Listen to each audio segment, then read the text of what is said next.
स्वागत है। मंगलाचरण से प्रारंभ करेंगे। नमो भगवते तस्मै कृष्णाय अद्भुत कर्मणे रूप नाम विभेदेन जगत क्रीडति यो यतः मदनं काम रूपेण स्त्री भावाद भावितो हरिः मोहयन् मूल रूपेण अवतीर्ण सेभ्यः एव सः यत्कृपालवमाश्रित्य तरन्ति भवसागरं पद्मावती मनोमोदं घनश्याम महं भजे। स्वमार्गीय शरण समर्पण सेवादि निरूपण ग्रंथ रचयिता श्रीचरण। उक्त ग्रंथ का क्रम हम पिछले कई सत्संग सत्रों में सुनते आ रहे हैं। 56 श्लोक इस ग्रंथ के परिपूर्ण हुए हैं। 56 श्लोकों का हमने अवलोकन किया है। तदंतर्गत विविध विषयों को इस ग्रंथ में श्रीचरण ने समेटा है। उसमें सूक्ष्म सिद्धांत, शरणागति, समर्पण, सेवा विधि, गुरु और अब सेवा प्रकार, सेवा क्रम, इन सभी का समावेश इस ग्रंथ में श्रीचरण करते हैं। और जैसा कि पिछली बार पिछले सत्संग सत्र में जो चर्चा हुई थी उसके अनुसार जो सेवा प्रकार है उसके लिए श्रीचरण पहला प्रकार जो हरिचरण आप आज्ञा करते हैं वो यही आज्ञा करते हैं कि अनुद्वेगाय सप्रेम कृष्ण मूर्तावलंकृति। हमें उद्वेग रहित हो करके या हमें उद्वेग न हो। उद्वेग न हो का अर्थ यह है कि हमारा मन संसार में अभिनिवेश न कर जाए। इस कारण से प्रेम पूर्वक हमें कृष्ण का अलंकरण करना है या हमें कृष्ण का श्रृंगार करना है या हमें कृष्ण की सेवा करनी है। ये सारे प्रकार हैं। पिछली बार इस पर बड़ी बृहद चर्चा हुई थी कि हमें श्री कृष्ण का, हमें अपने प्रभु का अलंकरण, उन्हें भोग इत्यादि हमारे पुष्टि मार्ग में, अपने पुष्टि मार्ग में इसका बड़ा ही बृहद प्रकार प्राप्त होता है। श्रृंगार का, वस्त्रों का, और अभी तो पुरुषोत्तम मास में अधिक अधिक मनोरथों का, सामग्रियों का वगैरह बड़ा ही सुंदर प्रकार हमें प्राप्त होता है। तो कहने का तात्पर्य यह है कि ये सब करने के लिए हमें क्यों उत्सुकता होनी चाहिए या ये सब हमें क्यों करना चाहिए। पहला तो उद्वेग न हो। उद्वेग का अर्थ है कि संसार में जितना मन जाएगा उतना उद्वेग बढ़ेगा और प्रभु में जितना मन रहेगा उतना उद्वेग कम होगा।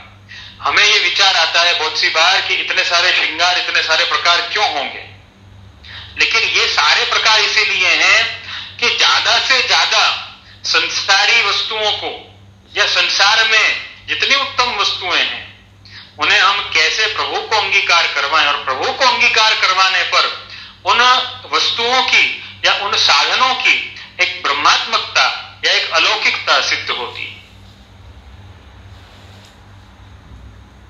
तो इन कारणों से हमें प्रभु को निश्चित तौर पर अगर हम सेवा कर रहे हैं, मैं सभी से ये बात कहूंगा कि हमें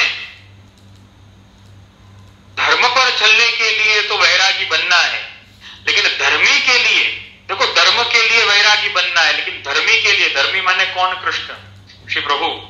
श्री प्रभु के लिए तो अनुरागी बनना पड़ेगा। सुनने में बड़ी विपरीत बात लगती है। देखो कृष्ण के लिए जो अनुरागी होगा ना वो संसार के लिए वैरागी होगा,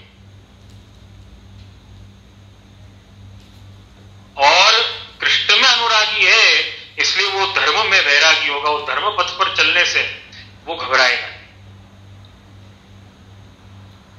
ये उसकी विशेषता है। तो अपने पुष्टि मार्ग में बड़ों ने, पूर्वाचार्यों ने बड़ा ही सुंदर प्रकार निरूपित किया है, वर्णित किया है जिसका अवलोकन तो करना ही चाहिए, लेकिन उसका अनुसरण भी करना चाहिए। तो ये सारे प्रकार शिवराय जी अब आज्ञा करते हैं। तो 53वें श्लोक से लेके और तकरीबन 56वें श्लोक तक में जो अपन ने क्रम देखा है, उसमें शिवराय चरण श्रृंगार का प्रकार, भोग सामग्री का प्रकार हमें क्यों करना है, इसकी आज्ञा करते हैं। हमें ये सारे प्रकार इसलिए करने हैं ताकि मानसी सेवा सिद्ध हो, हमारा चित्त लग जाए प्रभु में। जो साधन, जिन साधनों में हमारा चित्त लगा है, उन साधनों को हमें प्रभु को अंगीकार करवाना है, जिससे कि हमारा चित्त प्रभु में लगा रहे। ये कहने का तात्पर्य, शिवराय जी की आज्ञा का तात्पर्य तो ये बनता है।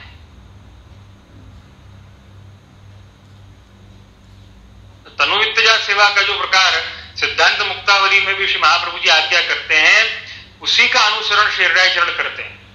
इसी हेतु से, इसी भाव से हमें सेवा करनी है, तनुवित्तजा सेवा करनी है। और तनुवित्तजा सेवा, देखो हमारी गलती यहां पर भी होती है, ये भी मैं खास विस्मृति हो गई हो, भूल गए हो, तो मैं खास याद दिलवाना चाहूंगा कि हमें सेवा क्यों करनी है। हमें सेवा इसलिए करनी है ताकि हमारा जो सेवा का भाव है, देखो कितनी बड़ी बात है। तनुवित्तजा सेवा करने वाले सोचते हैं कि हमें सेवा क्यों करनी है, ये तो साधन वाली सेवा है। कई वैष्णवों में आज ये भ्रांति प्राप्त हो गई, इसलिए सेवा का भाव नहीं आता। हम सेवा करते तो हैं, हमें सेवा में बोरियत होती है, हम ऐसा सोचते हैं ये सेवा तो क्या है, मन लगा तो ठीक है, नहीं तो फिर तो कोई अर्थ नहीं है इसका, क्योंकि असली सेवा तो मानसी सेवा है। तो वो जो मानसी सेवा है, शिवराय जी ने इसकी स्पष्टता पहले ही कर दी है। मदत्याग हेतु ग्रंथ में जब पूर्व में अपने सत्संग सत्र हुए श्री ठाकुर जी की एवं श्री वल्लभ की कृपा से, तो उसमें इन वस्तुओं का निरूपण और चर्चा हुई थी कि हमें कभी भी तनुवित्तजा सेवा को मानसी सेवा से अलग नहीं मानना है। तनुवित्तजा सेवा में इस भाव से करनी है। देखो एक बात हमेशा ध्यान में रखना, अभी जो हम सेवा कर रहे हैं, अगर शब्द समझने में कठिनाई आती हो तो मैं जरा सरलता से समझा दूंगा कि तनुवित्तजा सेवा ये है जो हम घर में पधरा करके प्रभु की सेवा करते हैं। ये तनुवित्तजा सेवा, ये तनुवित्तजा सेवा करते करते हमें मानसी सिद्ध करनी है। अब वो कैसे करेंगे, क्योंकि हमने तो ये सेवा को बहुत ही तुच्छ मान रखा है। तुच्छ कहने का, तुच्छ माना हुआ, इसका अर्थ क्या अपन को लेना चाहिए कि हम अपनी तनुजा वित्तजा सेवा पर ध्यान नहीं देते, उसे जिस प्रकार से करना चाहिए या जिस भाव से करना चाहिए वो हम नहीं करते।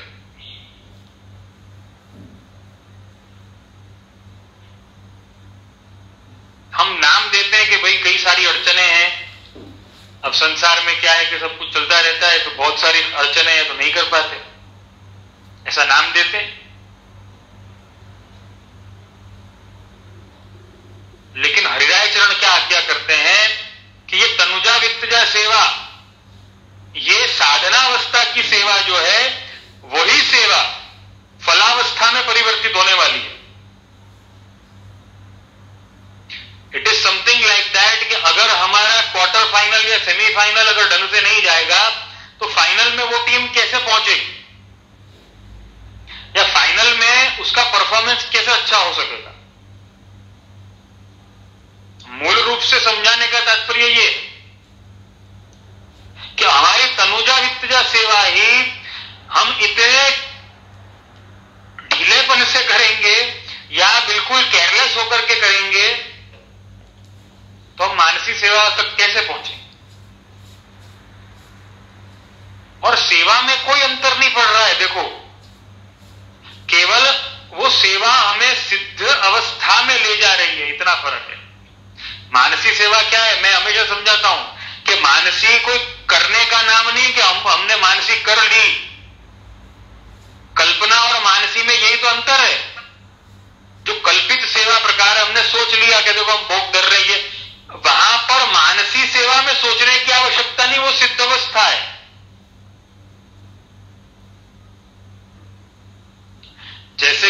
योगियों को आपने सुना होगा, योगी जो होते हैं वो एक स्थान पर बैठते हैं और उसी स्थान पर जो है उनमें ऐसी शक्ति आ जाती है कि वो उस स्थान पर ऊपर उठ सकते हैं, मतलब उड़ सकते हैं, हवा में उड़ सकते हैं।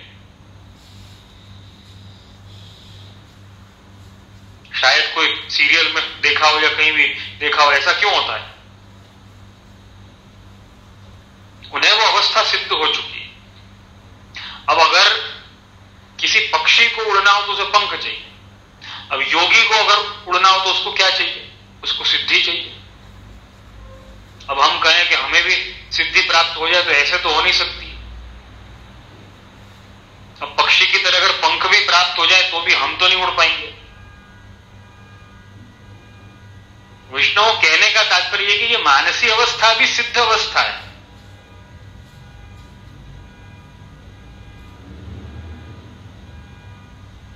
तो ये सिद्ध अवस्था तक पहुंचने के लिए हमें साधना अवस्था जो है वो वही प्रकार है, हमारी सेवा का वही प्रकार। हमें यही सोच के सेवा करनी है कि हम अभी जो सेवा कर रहे हैं ना वही मानसी प्रकार में परिवर्तित होने वाली है।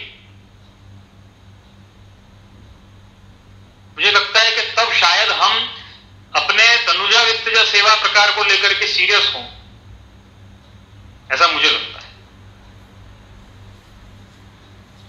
यहां पर यही आज्ञा श्रीराजन करते हैं और आगे 56वें श्लोक में, ये सब मैं पुनरावर्तन के लिए आप सबको बता रहा हूं, आगे के श्लोक में 56वें श्लोक में आज्ञा करते हैं कि अपना परिवार, स्त्री इत्यादि जो है वो अनुकूल हो तो उनसे सेवा करवानी चाहिए।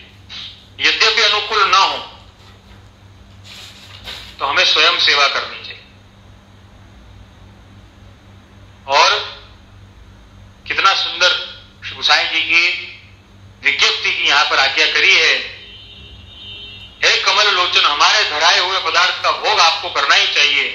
यदि नहीं करेंगे तो पुष्टि मार्ग की मर्यादा नष्ट हो जाएगी। भक्त के द्वारा समर्पित जो वस्तु उसे भगवान अवश्य अंगीकार करते हैं। ये पुष्टि मार्ग की मर्यादा है। भक्त जो भी प्रेम से धरे प्रभु उसे निश्चित तौर पर अंगीकार करते हैं। ये पुष्टि मार्ग की मर्यादा बताई, कितना सुंदर प्रकार बताया यहां। अब आगे, स्वयं कुर्याद उदासीनतया तेषां पुनः स्थितौ अपकीर्ति भयाद कृष्ण सेवा वै युज्ञ सम्मवाद सकृत ब्रह्म संबंध विभाव्य हृदि सर्वथा तत्पोषणम प्रपूर्वीत रुग्ण देह वदातुर। इस श्लोक में 57-58 श्लोक में यद्यपि ये भी अपना पुनरावर्तन का ही क्रम है, उसमें भी यही आज्ञा कर रहे हैं कि अन्नादि वस्तुओं का विनियोग हो, सिर्फ इतने से हम कृतार्थ हो गए ऐसा नहीं समझना चाहिए। तत्पश्चात पत्नी पुत्र आदि से सेवा करवानी, उनको सेवादि कार्यों में रस न हो तो सेवादि स्वयं करने उदासीन हो तो जबरदस्ती न कराने, क्योंकि प्रभु का स्वरूप तो आनंद का हो और जबरदस्ती आनंद का अवरोध होता है। ऐसे उदासीन पत्नी पुत्र आदि का पोषण तो अवश्य करना, क्योंकि पोषण न करे तो लोक में वैष्णवता की निंदा हो, उपरांत भूख से पीड़ित वे हमको परेशान करें। तो यहां पर उदासीन परिवार अगर हो तो उनका भी पोषण करने की आज्ञा, इस पर भी चर्चा हुई है अपनी।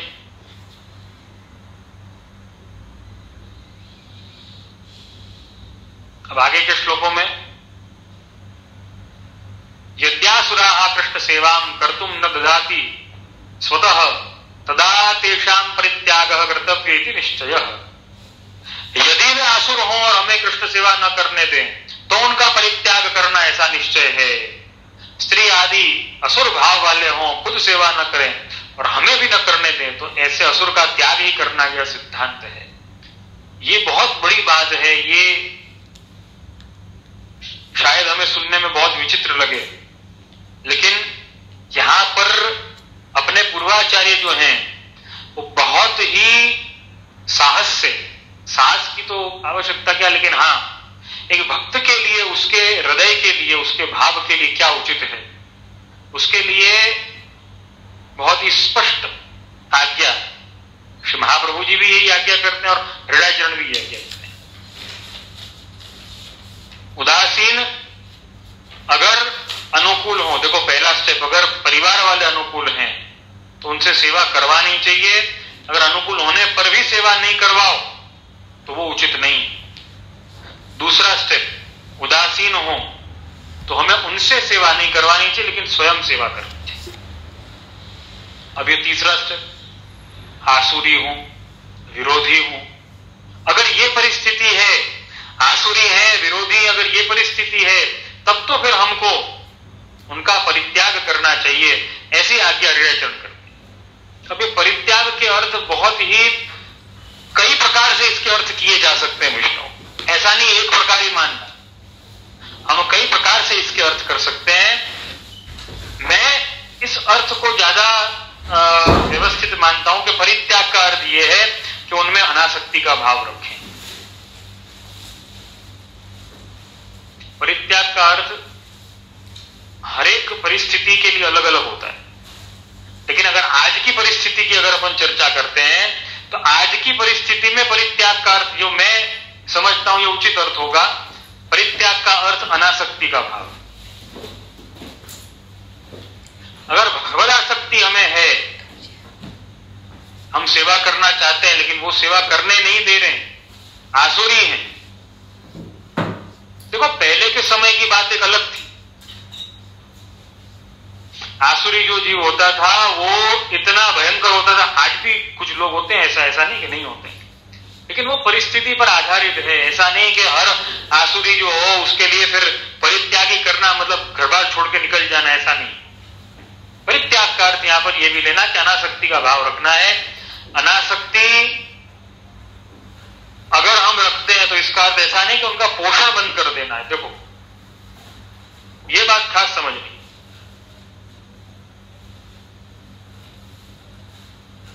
अनासक्ति का अर्थ यहां पे बिल्कुल ऐसा नहीं लेना है कि हमें उनका पोषण नहीं करना है। हमें उनकी संभाल निश्चित तौर पर रखनी है, हमें उनका ध्यान निश्चित तौर पर रखना है, लेकिन उनमें आसक्त नहीं होना है। अनासक्ति का भाव रखते हुए, अनासक्ति का भाव देखो बहुतों को ये डिफिकल्ट लगता होगा, लेकिन इसे सरलता से अगर मैं समझाऊं सहज शब्दों में तो अपन ऐसा मान सकते हैं, इन्वॉल्वमेंट कम कर देना चाहिए। विष्णु एक वस्तु हमेशा ध्यान में रखना, सेवा 1 या 2 घंटे की ड्यूटी नहीं है। जैसे अगर किसी को कोई जॉब करनी है, समझो कोई इंजीनियर है, कोई अगर MBA है, कोई CA CS कुछ भी किया है और उनको जॉब करनी है। अब वो जॉब करनी है तो जॉब करने के पहले उनको उस जॉब के लिए जो योग्यता हासिल करनी होती तो वो तो करनी होगी कि नहीं करनी होगी।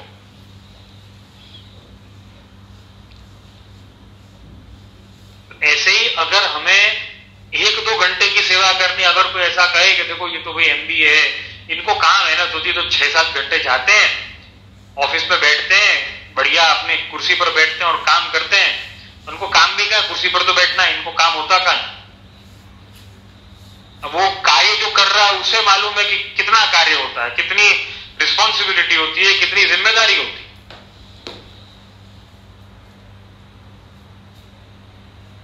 लेकिन ये समझना, ये समझाना बड़ा मुश्किल है। उसके लिए उसने कितनी पूर्व तैयारियां करी हैं।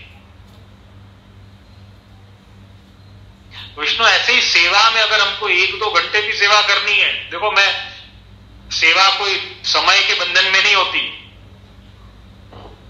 लेकिन अगर समझाने के तौर पे भी कहूं, अगर हम 2 घंटे सेवा करते हैं तो मैंने कई वैष्णवों को देखा उसके पूर्व की तैयारी बिल्कुल 0 होती है। उनको वो 2 घंटे में ही सब कुछ है ना कर लेना है, उनको सामग्री भी कर लेनी है, उनको जगाने भी है, पढ़ाने भी है, वस्त्र भी सीने हैं, कीर्तन भी करने हैं, हर एक कार्य उसी समय में उनको कर लेने हैं। वो 2 घंटे में 2 से 2.5 घंटे अगर हुए तो टेंशन में आ जाते हैं सब। विष्णु सेवा भी पूर्व तैयारी मांगती है, जैसे कि 6-7 घंटे की जॉब पूर्व तैयारी कितने सालों से वो तैयारी कर रहा है, तब जाके वो 6-7 घंटे की जॉब कर पा रहा है। ये भी अगर प्रभु की सर्विस है अथवा हम सेवा अगर कहते हैं, उसके लिए कुछ पूर्व तैयारियां होनी चाहिए कि नहीं होनी चाहिए। और ये पूर्व तैयारियां क्या है? पूर्व तैयारी है प्रभु में आसक्ति का भाव रखना, अन्य में अनासक्ति का भाव रखना, धर्म के लिए वैरागी बनना, धर्मी के लिए अनुरागी बनना, विवेक धैर्य आश्रय रखना, सत्संग करना, ये सारे प्रकार जो हैं हमें बहुत ध्यान देने की आवश्यकता है कि ये सारे प्रकार हमारे यहां पर आज लुप्त होते जा रहे हैं। हम कहते हैं कि देखो हमारे बाद में आजकल सभी माता पिता को, सभी बड़ों को ये चिंता पहले है कि देखो हमारे बाद में सेवा कौन करे, ये चिंता पहले। और ये चिंता इसलिए है क्योंकि पूर्व की तैयारी हमने नहीं करी है। मैं सभी माता पिता को, सभी बड़ों को ये कहूंगा कि पूर्व की तैयारी करें। पूर्व की तैयारी माने सत्संग करवाएं, गुरु के सन्मुख करें, उनको जो संशय है, उनको जो मन में प्रश्न है, शंका है, कोई जिज्ञासा है, उसे गुरुदेव के सन्मुख प्रस्तुत करने दें, उसकी विनंती करने दें और गुरुदेव को उसका समाधान करने दें। सिर्फ गुरु घर में गुरुदेव के चरण स्पर्श करने ले जाना या दर्शन करने ले जाना इतना काफी नहीं है। हमें ऐसा लगता है कि हमने कभी ये प्रश्न नहीं किया, हम तो वैष्णव बन गए। वो समय अलग था, आज का समय अलग है।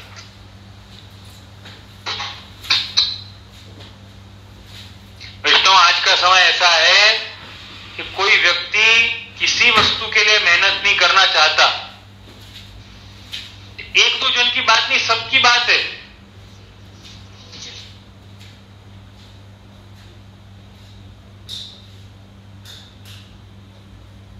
और आज हमारे इंटरेस्ट किसमें आ गए? आप देखो, अगर किसी को ये कहो, देखो मैं अपने मन की बात है ना बताता हूं आप सबको, अगर किसी को ये कहें कि भाई तुम एक काम करो, समझो कोई ब्राह्मण के बच्चे हैं, कोई ब्राह्मण के बालक हैं, अपने यहां पर पुष्टि मार्ग में, हवेलियों में, वल्लभ कुल के घरों में स्टाफ होता है, मुखिया जी, भितरिया जी वगैरह, उनके संतान जो हैं, उनके पुत्र आदि जो हैं, उनका परिवार जो है, उनसे आप प्रश्न करके देखो कभी कि भाई तुम सेवा में आना चाहते हो? 90% मना कर देंगे कि हम नहीं आना चाहते। 90% मना कर देंगे, नहीं इसमें क्या मिलता है, इसमें क्या होता है। विष्णु, हमारी जो भारत भूमि है, जो हमारा देश है, वो इतना महान पूर्व काल में क्यों था? क्योंकि कोई ये प्रश्न नहीं पूछता था कि ये काम करने से कितना मिलेगा, क्या मिलेगा। वैष्णव, आप विचार करो, आप विचार करो, एक छोटे से छोटा व्यक्ति अगर इतनी मेहनत करके और आज शीर्ष स्थान पर पहुंचता है, जैसे कि कोई बहुत बड़ा वैज्ञानिक है ना, बन गया, बहुत बड़ा वैज्ञानिक, बहुत बड़ा महान वैज्ञानिक बन गया, उसको कितना, उसकी आमदनी कितनी होगी? शायद साल की कुछ लाखों में हो सकती। देखो मुझे तो पता नहीं, लेकिन मैं एक अंदाजा लगा रहा हूं, मैं भारत की बात कर रहा हूं, शायद लाखों में हो। लेकिन वही अगर समझो कोई फिल्म स्टार बन जाता है तो उसकी आमदनी कितनी होगी? करोड़ों में नहीं होगी। समझो कोई क्रिकेट का खिलाड़ी बन जाता है, उसकी आमदनी कितनी होगी? करोड़ों में नहीं होगी। वैष्णवों, सबसे बड़ी बात, आज का व्यक्ति, आज का युवा अगर 2-4 अगर कांटेक्ट रखता है ज्यादा, तो सीधा राजनीति में प्रवेश कर जाता है। आज एक विचार करने वाली बात है, आज का युवा जो है वो धर्म के मार्ग पर चलने के लिए बिल्कुल मना कर देता है, लेकिन वो राजनीति के मार्ग पर चलने लिए तुरंत हामी भर देता है।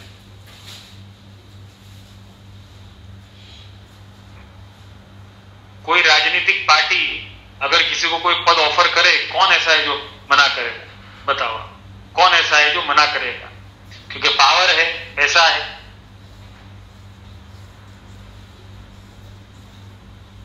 विष्णु, मैं ये सब इसलिए समझा रहा हूं कि ये सारी बातों की असर हमारे भक्ति भाव पर पड़ रही है।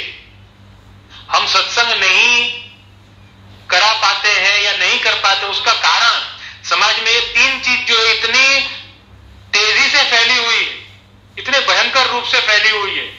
एक फिल्म लाइन, दूसरी क्रिकेट की लाइन और तीसरी राजनीति की। आज भी मैं इस पर पढ़ रहा था, बड़ा ही आश्चर्य हुआ। एक एक्टर अगर उसकी एक फिल्म हिट हो जाती है तो कितनी उसकी आमदनी होती होगी, या एक एक्टर एक फिल्म के कितने पैसे लेता होगा? एक अच्छा एक्टर कम से कम 10-15 करोड़ तो कहीं नहीं।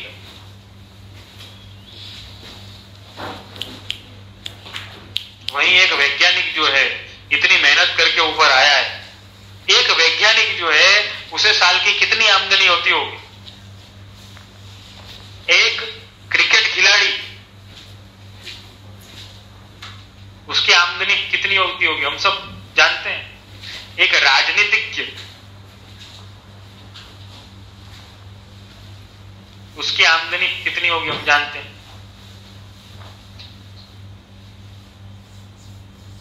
विष्णु, ये सारी बातों की असर, और ये सब इतना सिनेमा की लाइन, क्रिकेट की लाइन और राजनीति की लाइन में इन जो ये सारी जो फील्ड है, ये सारी लाइन, इनकी बातें मैं क्यों कर रहा हूं? इनकी बातें मैं इसलिए कर रहा हूं ताकि हमें ये पता चले। मैं आज ही इस पर पढ़ रहा था, हमको ये पता चले, हमें ये ज्ञान हो कि हम सिनेमा की तरफ इतना आकर्षित हो रहे हैं, हम एक्टर को देख करके वैसे बनना चाहते हैं। उस कारण से उस एक्टर की इतनी कमाई हो रही है कि अनाप शनाप पैसा आने पर क्या होता है? अनाप शनाप पैसा आने पर केवल और केवल विध्वंस होता है, विनाश होता है। और ये विनाश की तरफ जा रहा है कि नहीं? हम सब समाचार चैनलों में सब चीजें सुन रहे हैं कि नहीं सुन रहे हैं? माफिया है, ड्रग्स है, ये है, दुनिया भर की चीजें आ रही हैं। क्रिकेट की लाइन में क्या हो रहा है? मैच फिक्सिंग हो रही है। पैसा कहां से आ रहा है?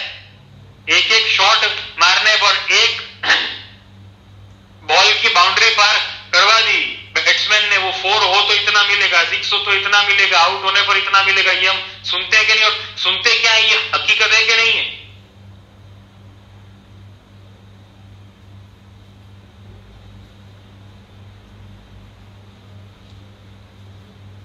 राजनीति के लिए तो कहने की कोई आवश्यकता नहीं है, हम सभी जानते हैं। बस एक घटना मुझे आज मैंने पढ़ी, मैं उन जो व्यक्ति जो थे उनका मैं नाम भूल रहा हूं, वो वियतनाम के राष्ट्रपति थे। शायद आप में से कोई श्रोता उनको याद अगर हो तो वो बता सकते हैं टेक्स्ट करके। वियतनाम के राष्ट्रपति, वियतनाम के प्रेसिडेंट जो थे, वो एक बार इंडिया आए, भारत आते हैं, और भारत आने के बाद में उन्होंने भारतीय नेताओं से मुलाकात की। कुछ वर्ष पहले की बात होगी, कब की है मुझे याद नहीं, लेकिन मैंने आज पढ़ा इसको। जब वो भारत आए वियतनाम के राष्ट्रपति, तो उन्होंने भारतीय नेताओं से पूछा कि आप लोग करते क्या हैं, आप लोगों का काम क्या है? तो बोलते हम राजनीति करते। तो उनको बड़ा आश्चर्य लगा कि ये, तो उन्होंने वापस प्रश्न पूछा, नहीं, मेरे कहने का मतलब आप समझे नहीं है, मेरे कहने का मतलब आप काम क्या करते हैं? तो उन्होंने बोला कि राजनीति करते हैं। वापस उन्होंने पूछा कि नहीं, आप कमाते कैसे हैं? तो कि राजनीति से। तो उनको बड़ा आश्चर्य हुआ कि राजनीति से कैसे कमा सकते हैं? तो कि नहीं, आप समझे नहीं। फिर उन्होंने खुद का एग्जाम्पल दिया, देखो ऐसा है कि मैं वियतनाम का राष्ट्रपति हूं, लेकिन मैं पेशे से किसान हूं, एक फार्मर हूं। मैं खेती से कमाता हूं और शेष समय जो है मैं अपनी देश की सेवा में लगाता हूं। खेती पर भी मुझे ध्यान देना देना पड़ता है और देश की सेवा पर भी ध्यान देना पड़ता है। तो मेरा मुख्य आय का स्रोत जो है वो खेती है, राजनीति नहीं है। ऐसे आपके आय का स्रोत क्या है? तो सब लोगों ने बोला कि भाई राजनीति आय का स्रोत। तो उनको बड़ा आश्चर्य हो गया, ऐसा भी होता है?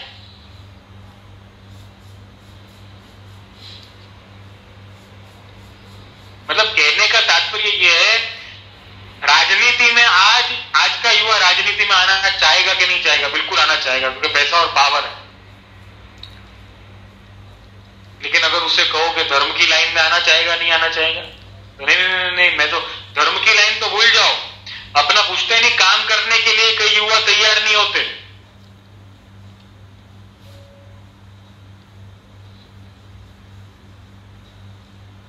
मैं सभी को यह आह्वान करूंगा कि इस कारण से, देखो ये 3 लाइन ऐसी है, सिनेमा की लाइन, क्रिकेट की लाइन और राजनीति की लाइन।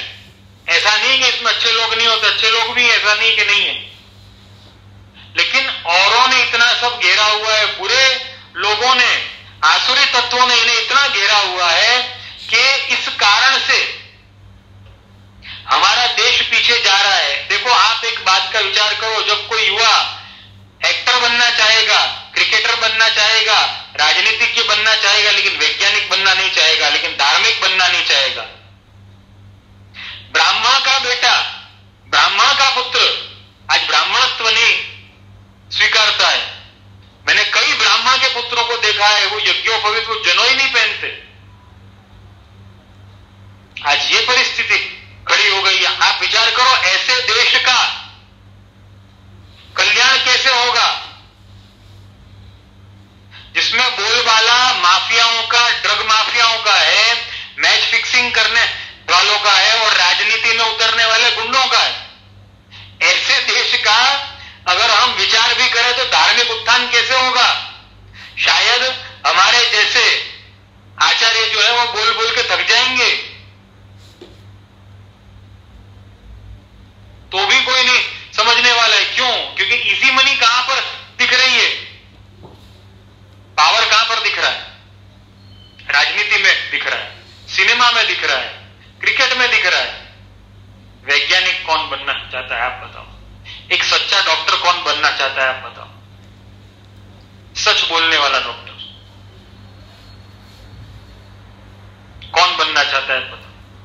अरे डॉक्टर तो छोड़ो, मैं तो हर एक जन को यही समझाया जाता है हमारे भारतवर्ष में कि भाई अच्छा मत बनना, अच्छा बनेगा ना तो तुझे सब ठग लेंगे। ऐसे देश का कल्याण कैसे हो सकता है आप बताओ?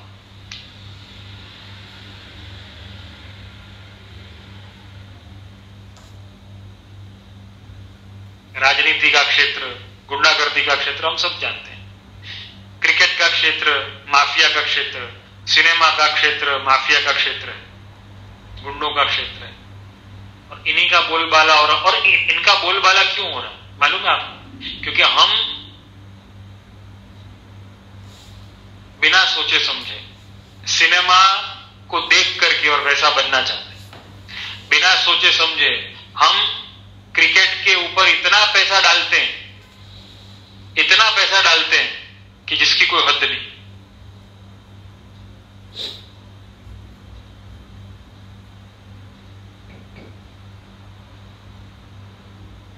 वैष्णव, अभी की एक घटना बताता हूं, शायद वो इटाली या स्पेन की वो घटना है, मुझे अभी ठीक से याद नहीं आ रहा है। अभी इस महामारी के दौर में किसी एक पेशेंट ने डॉक्टर को फोन किया, डॉक्टर ने फोन नहीं उठाया, बार बार फोन किया, अलग अलग नंबरों से फोन किया, अंत में हार करके और डॉक्टर ने फोन उठाया और डॉक्टर से उसने पूछा कि भाई मुझे ये तकलीफ, मुझे क्या करना चाहिए। डॉक्टर को इतने फोन आते और इतना बिजी था कि उसने उस पेशेंट को क्या जवाब दिया, उसने उसे दवाई तो बता दी, लेकिन साथ में जवाब क्या दिया ये आप सुनो, सुनने लायक, कि भाई आप तो वो रोनाल्डिनो के बहुत बड़े फैन थे, रोनाल्डिनो के पीछे आपने इतना पैसा खर्चा किया, तो उसी से जाकर अब क्यों नहीं है ना पूछते कि आपका इलाज कैसे होगा, आपको दवाई कौन सी लागू पड़ने वाली। ये परिस्थिति, जिस देश में गुंडों और माफियाओं का राज हो, और देखो उनका राज क्यों है, हमारे कारण ही है, क्योंकि हम सबसे ज्यादा पैसा खर्चा किस चीज में करते हैं, आप खुद स्वयं विचार करके देखें, आप स्वयं विचार करके देखें।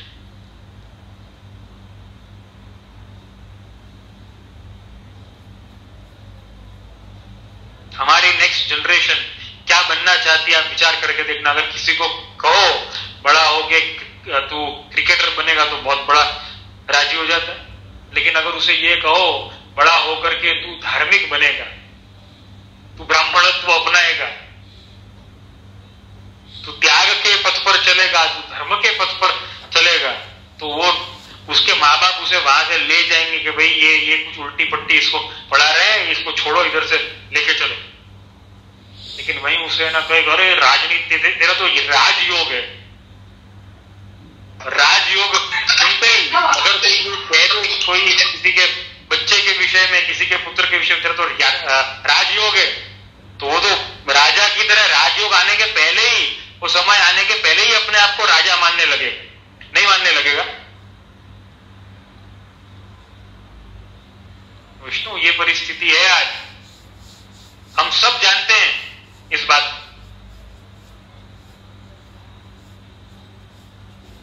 जिस देश में हम बिना सोचे समझे हम पैसे और पावर के पीछे भागते हैं, उस देश का उत्थान कैसे होगा, आप विचार करके देखना। इस विश्व के छोटे छोटे देश जो इतने शक्तिशाली हैं, वहां पर करप्शन का रेशियो क्या है, गुंडागर्दी कितनी है, क्राइम का रेशियो क्या है, क्राइम का ग्राफ क्या है, कितना क्राइम है। छोटे छोटे देश हमसे ज्यादा सुखी हैं। भारतवर्ष इतना बड़ा है, युवाओं से भरा हुआ है, तकलीफ कहां पर है?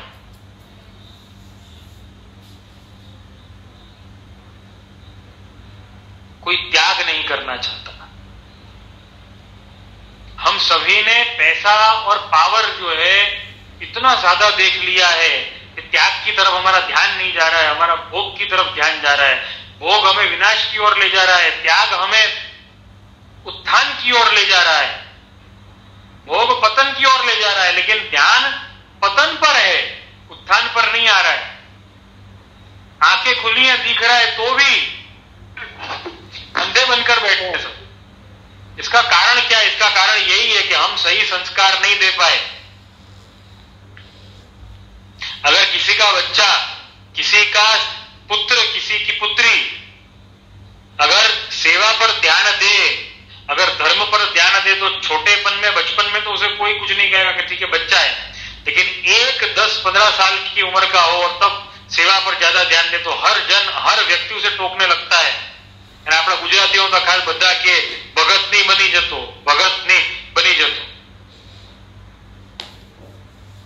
लेकिन अगर वही झूठ बोलता हो, अगर किसी को ठगता हो और राजनीति में अगर पहुंच जाए, किसी पार्टी में शामिल हो जाए, राजनीतिक पार्टी में शामिल हो जाए, किसी ऊंचे पद पर बैठ जाए, तो वाह क्या बात। लेकिन अगर वो सेवक के पद पर बैठ जाए, अगर सेवकत्व हासिल करे, तो हमें बहुत तकलीफ होती है। विष्णु, तो ये सारी, मैं इसलिए बातें ये बोल रहा हूं कि मैं सेवा के लिए ये सारी बातें आवश्यक है। हमारा ज्यादा ध्यान ये 3 चीजों की ओर जा रहा है और इसके कारण हमारा भक्ति भाव नष्ट हो रहा है। शायद मेरी बात को सभी लोग समझ पाए तो बहुत अच्छी बात है। मैं अपने आप को मानूंगा कि मेरी बात में पहुंचा पाया, सक्सेसफुल हो पाया। लेकिन वैष्णवों, मेरी बात पर विचार करना, इस कारण हमारा भक्ति भाव कहां का कहां चला गया। हम सच्चाई नहीं देख पाते। फिर हम सेवा करने अगर बैठते भी तो सेवा में मन कैसे लगेगा? क्योंकि ध्यान तो वो पैसे और पावर की बातों में। सिनेमा, क्रिकेट, राजनीति, 3 ही चीजें।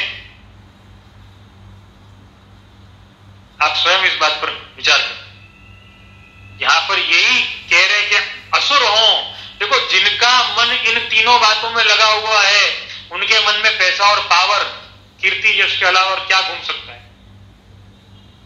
आसुरी भाव आने सहज है कि नहीं है? उनमें दैवी गुण होने के बावजूद भी ये आसुरी भाव उसे ढक लेंगे।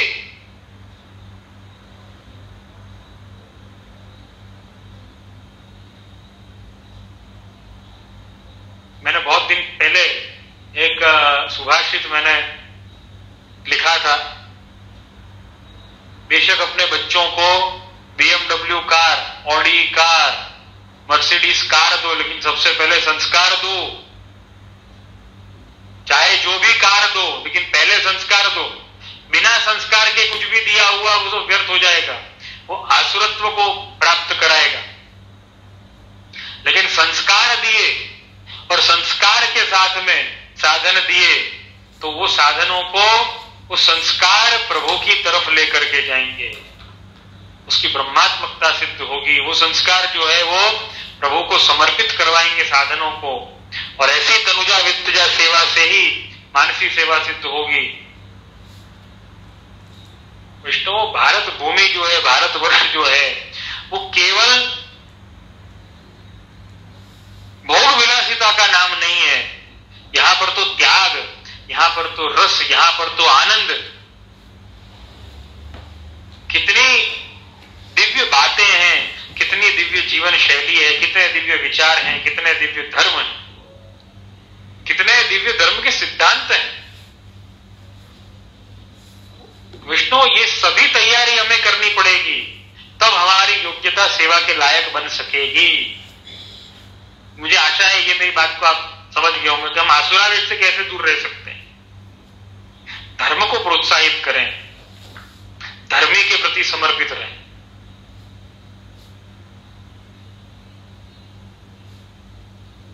विष्णु, धर्म में पाखंड दिखता है ना, तो धर्म में जो पाखंड है उसको लोग देखते हैं, लेकिन जो अखंड है उसको नहीं देखते। लेकिन ये सिनेमा की लाइन में, ये क्रिकेट की लाइन में और राजनीति की लाइन में पाखंड दिखते तो पाखंड से आकर्षित होकर के जाते हैं।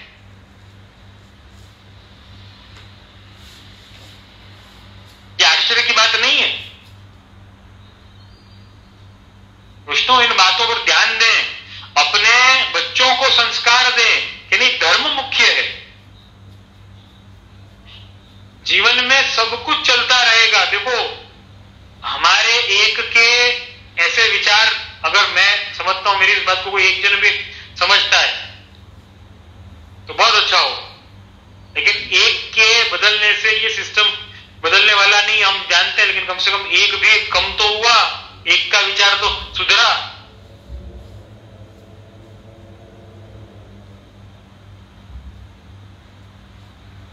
भारत विश्व गुरु जो है वो कैसे बनेगा? अगर यही सारी वस्तुएं चलती रहेंगी तो भ्रष्टाचार, अनाचार, दुराचार ये सब बढ़ते जाएंगे कि नहीं? अगर भ्रष्टाचार, दुराचार, अनाचार अगर होगा तो शुद्ध आचार कैसे होगा? सेवा कैसे होगी? भक्ति कैसे होगी? धर्म कैसे होगा? सारी वस्तुओं से तो हम दूर हो जाएंगे। वैष्णव सेवा के लिए हमें कितना प्रिपेयर होना पड़ेगा, आप विचार करिए। ऐसा नहीं कि 2 घंटे की सेवा कर ली और हो गया, या हवेली में चले गए तो हो गया, मंदिर में चले गए तो हो गया। ऐसा नहीं होगा। और आप विचार करो, सिनेमा में जाने वाला, सिनेमा की लाइन में जाने वाला, क्रिकेट की लाइन में जाने वाला, राजनीति की लाइन में जाने वाला, उसकी कमाई कितनी भी हो, क्या वो देश के काम आएगी? क्या वो संस्कृति के काम आएगी? क्या वो धर्म के काम आएगी? किसी के भी काम नहीं आएगी। सिर्फ खुद को बर्बाद करने के लिए काम आएगी, क्योंकि खुद पर पैसा खर्चा करने की एक सीमा होती है।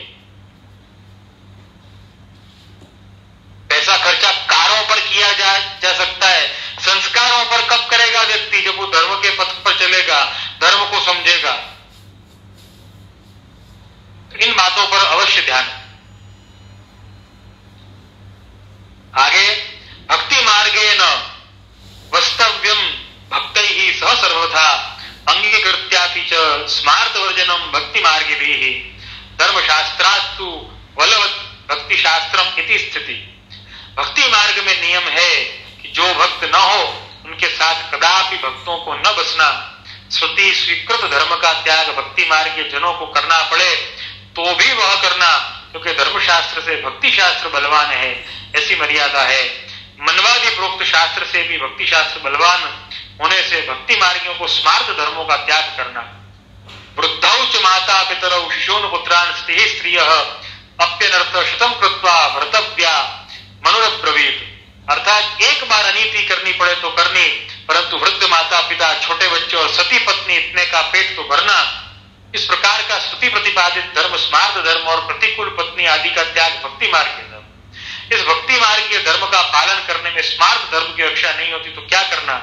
स्मार्त धर्म की रक्षा करनी या भक्ति मार्ग के धर्म का पालन। वहां श्री की आज्ञा करते हैं स्मार्त धर्म को छोड़ देना, परंतु भगवत धर्म का तो पालन करना। कितनी बड़ी बात कर रहे हैं।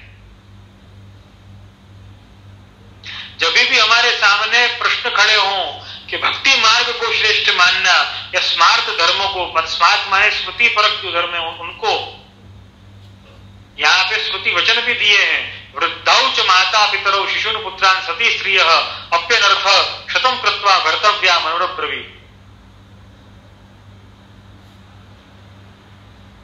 कि भक्ति के धर्म को सबसे बड़ा मानना।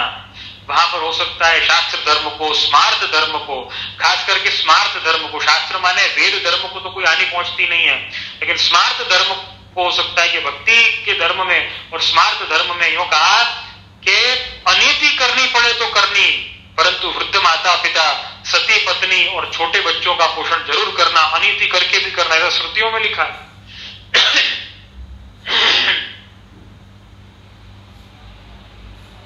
लेकिन अनीति करके और परिवार का पोषण करना वो श्रुति का धर्म। और यहां पर कहा कि प्रतिकूल पत्नी हो, माने भक्ति के अनुकूल पत्नी हो तो उसका परित्याग करना, आसुरी हो तो ये भक्ति मार्ग के धर्म। इन दोनों धर्म में से कौन सा धर्म बड़ा मानना? तो कहा कि भक्ति मार्ग के धर्म बड़ा मानना। स्मृति धर्म में और भक्ति मार्ग के धर्म में कभी कंफ्यूजन हो, किसी भी धर्म में, लौकिक धर्म में, अलौकिक धर्म में कभी कंफ्यूजन हो तो किस धर्म को ऊंचा मानना? तो कहा कि भक्ति मार्गीय धर्म को ऊंचा मानना, भक्ति मार्गीय धर्म को श्रेष्ठ मानना।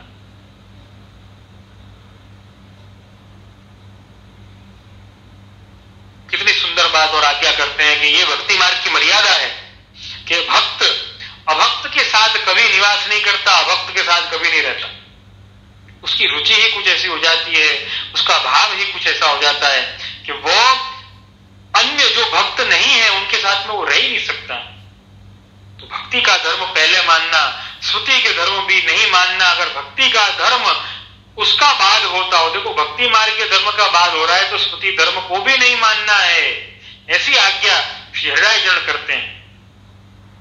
भक्ति मार्ग के धर्म का रक्षण पहले करना है, भक्ति के धर्म का रक्षण पहले करना है, श्रुति के धर्म का रक्षण नहीं करना है।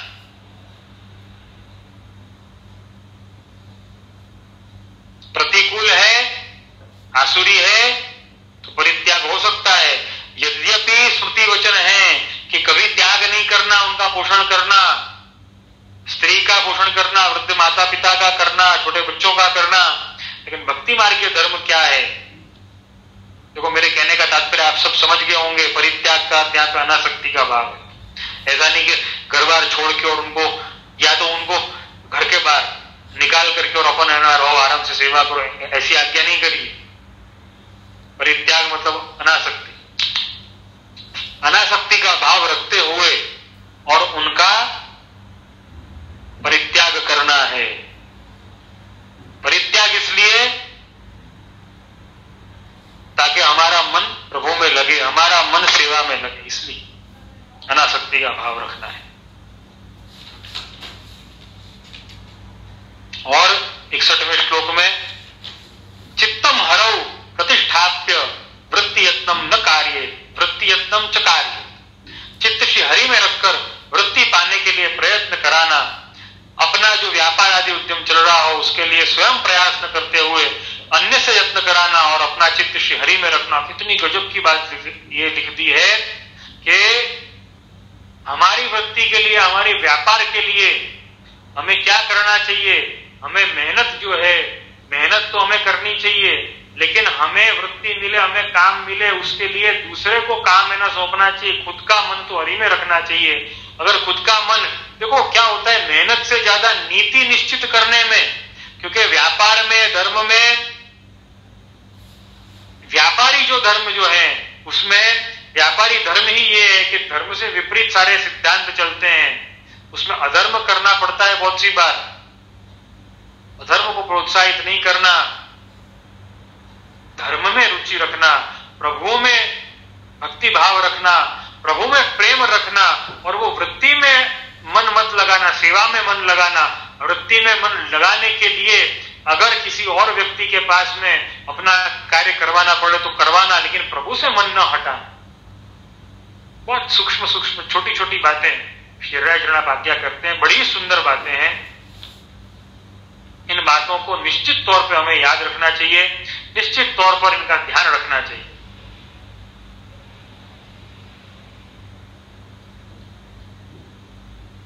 यहां पर इसी संदर्भ में एक प्रश्न है प्रीतिबेन मेहता का, कांदीवली में जो निवास करते हैं। 47वां प्रश्न है 47। What is the meaning of आसुरी? मलिन। A lot of times these words are used like आसुरी द्रव्य, मलिन इच्छा। ऐसा कहते हैं कि जो द्रव्य आसुरी होता है वो प्रभु की सेवा में अंगीकार न होकर मेडिकल ट्रीटमेंट में यूज होता है प्रभु इच्छा से। ऐसा भी सुना है कि गुरु भेंट शुद्ध भाव से कमाई हुई हो तो भले 1 रुपया हो तो स्वीकार्य है, पर आसुरी द्रव्य गुरु भेंट में पधराकर हम उल्टा श्रम पहुंचाते हैं। चोरी, अल्कोहल बेचना, बेसिकली किसी को हार्म करना, क्या यह आसुरी है? इस शब्द का अर्थ समझाने की आप के चरण कमल में विनती है। देखो, आसुरी का अर्थ यह है सुर और असुर। ये शब्द से मुझे लगता है ज्यादा समझ में आएगा। सुर और असुर। सुर का अर्थ क्या माने? सुर माने दैवी गुण वाले, असुर माने जो दैवी गुण वाले नहीं है, उनमें विपरीत गुण है। दैवी गुण से विपरीत गुण। दैवी गुण क्या है?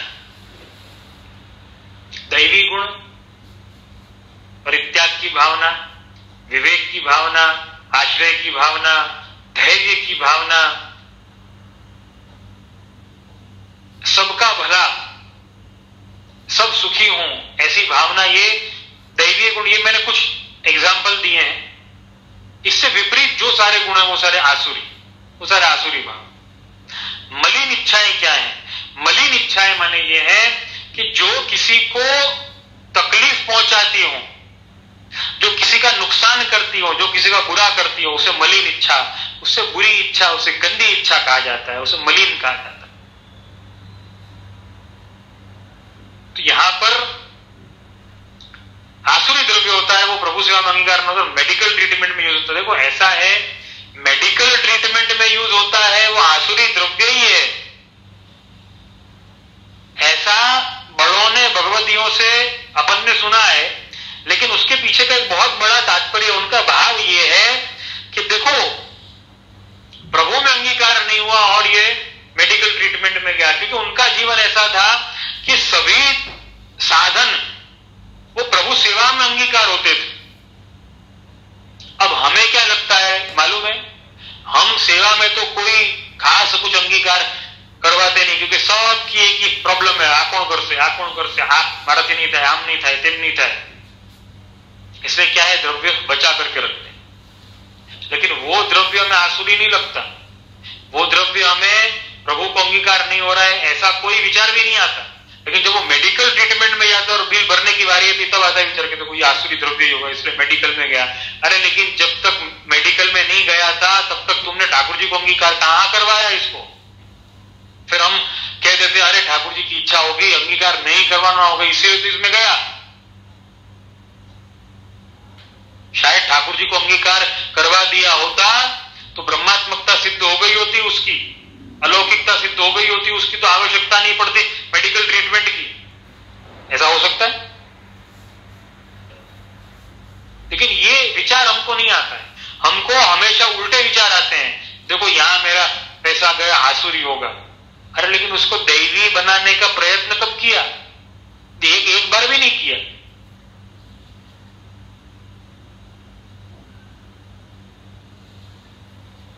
तो ये बातों को खास ध्यान में रखनी। और आपने जो प्रश्न किया है कि शुद्ध भाव से कमाई हुई जो राशि है, जो पैसा है, वो गुरु को 1 रुपया भी स्वीकार्य है, लेकिन आसुरी द्रव्य गुरु को भेंट धर के हम श्रम पहुंचाते हैं। निश्चित ये तो मैं तो ये कहूंगा, गुरु को भेंट धरना ही आसुरी द्रव्य अगर गुरु को भेंट नहीं धर सकते हैं, लेकिन ऐसा नहीं है। देखो कई लोग इसका गलत अर्थ मानते हैं कि देखो आसुरी द्रव्य ना इसलिए गुरु को भेंट नहीं धरनी चाहिए। कई लोग क्या उस्ताद होते हैं, कई लोग उल्टी बात करते हैं, हमारा द्रव्य तो क्या आसुरी द्रव्य तो गुरु को कहां अंगीकार होने वाला है, तो छोड़ो गुरु को धरते ही नहीं। लेकिन भाई आसुरी द्रव्य गुरु को भेंट नहीं धरनी, इसका मतलब क्या है समझते हो? इसका मतलब यह कि आसुरी वृत्ति ही नहीं करनी है, क्योंकि गुरु को भेंट धरना तो कर्तव्य है, लेकिन आसुरी वृत्ति करनी कर्तव्य नहीं है। लेकिन यहाँ पे कर्तव्य ही पूरा उल्टा हो चुका है। कर्तव्य ये कर लिया कि आसुरी वृत्ति करनी, लेकिन गुरु को भेंट नहीं धरनी। ये उल्टी सोच है।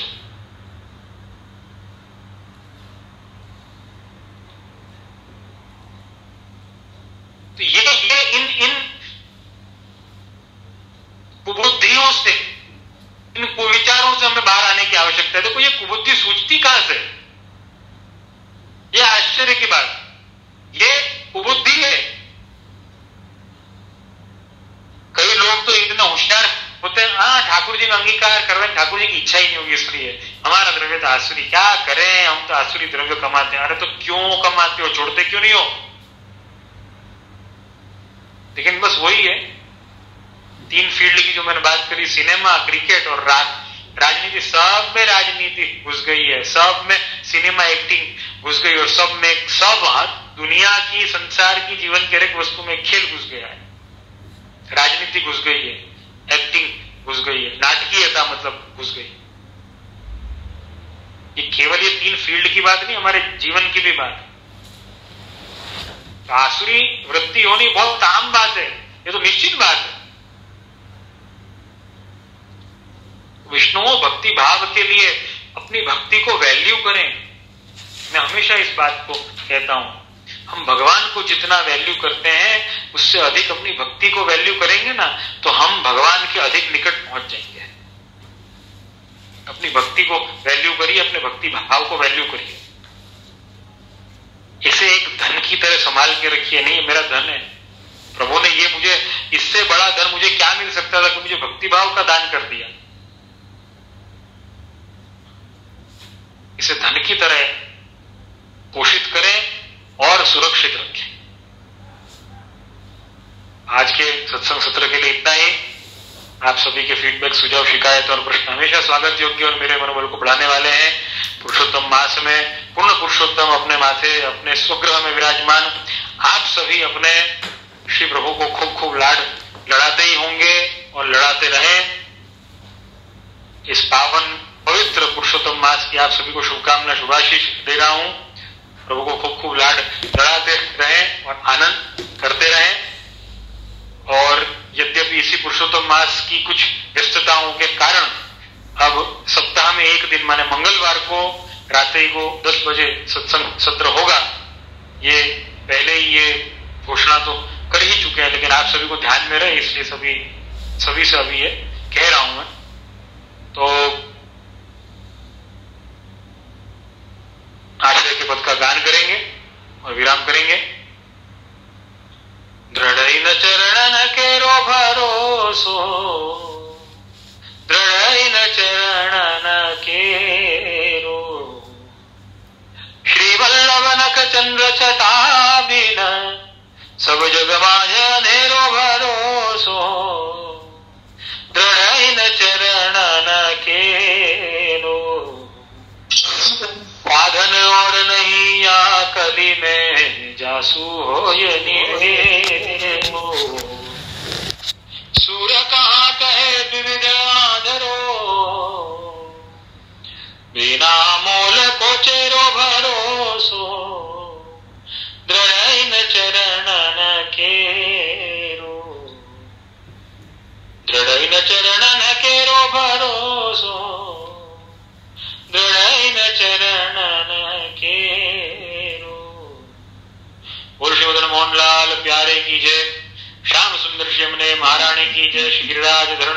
जी वल्लभाधीश की जय, श्री गुसाई जी परम दयाल की जय, श्री घनश्याम जी परम दयाल की जय, अपने अपने गुरुदेव की जय। सभी वैष्णवों को शुभकामना शुभाशीष। सर्वे भवन्तु सुखिनः, सर्वे सन्तु निरामयाः।